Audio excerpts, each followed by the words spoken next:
రాష్ట్రంలో జగన్మోహన్ రెడ్డి ఓ comedy piece గా తయారయ్యారు. రాజధానిపై ఏం మాట్లాడుతున్నాడో అర్థం కాని పరిస్థితి ఏర్పడింది.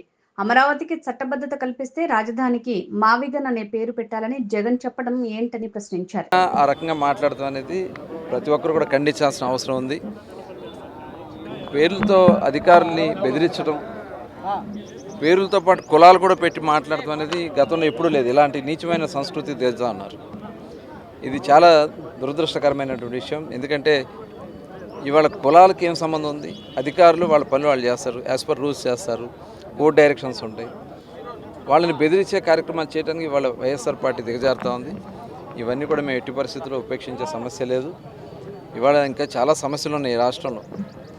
ఇవాళ అమరావతి చట్టబద్ధత చేయగలిగాం. యావత్ భారతదేశంలో ఉన్నటువంటి అన్ని వర్గాలు, అన్ని పక్షాలు పార్లమెంట్లో ఏకగ్రీవంగా ఆమోదిస్తే వాకౌట్ చేసి వెళ్ళిపోయినటువంటి ఒక దుర్మార్గమైనటువంటి వ్యక్తి జగన్మోహన్ రెడ్డి, వైఎస్ఆర్ పార్టీ. అలాగే రాజ్యసభలో కూడా మరి ఏం మాట్లాడుతున్నా వారికి తెలియట్లే. ఇంకా పైగా అమరావతి పేరు కాదు, ఏదో మావిగన్ అంట. ఏం మాట్లాడుతున్నాడో మరి ఇవాళ ఒక కామెడీ పీస్ అయిపోయాడు జగన్మోహన్ రెడ్డి నిజంగా. అయితే రాజకీయాలు ఇప్పుడు మాట్లాడకూడదు, కానీ ఈ రాష్ట్రంలో ఉన్నటువంటి ప్రతి పౌరులు ఇవాళ కూటమి ప్రభుత్వం ఒక చిత్తశుద్ధితో పనిచేస్తూ ఉంది.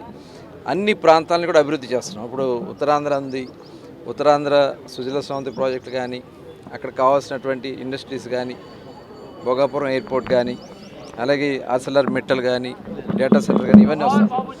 అలాగే రాయలసీమ ఏరియాలో ఇప్పుడు తిరుపతి శ్రీ సిటీ కానీ, క్రిస్ సిటీ కానీ, ఇవాళ అనేక సంస్థలు వస్తున్నాయి, ఆటోమొబైల్ ఇండస్ట్రీస్ వస్తున్నాయి, ఎలక్ట్రానిక్ సిటీస్ వస్తున్నాయి. అన్ని ప్రాంతాలని కూడా సమూలంగా డెవలప్ చేయాలనేది ఈ కూటమి ప్రభుత్వం యొక్క సిద్ధాంతం. దానికి తగినగా ముందుకెళ్తాం. ఇలాంటి కుటిల రాజకీయాలు చేసేవాళ్ళని మేము లెక్క చేయం. మా పని మనం చేసుకుని ముందుకెళ్తాం. అధికారులకి అండగా మేము ఉంటాం.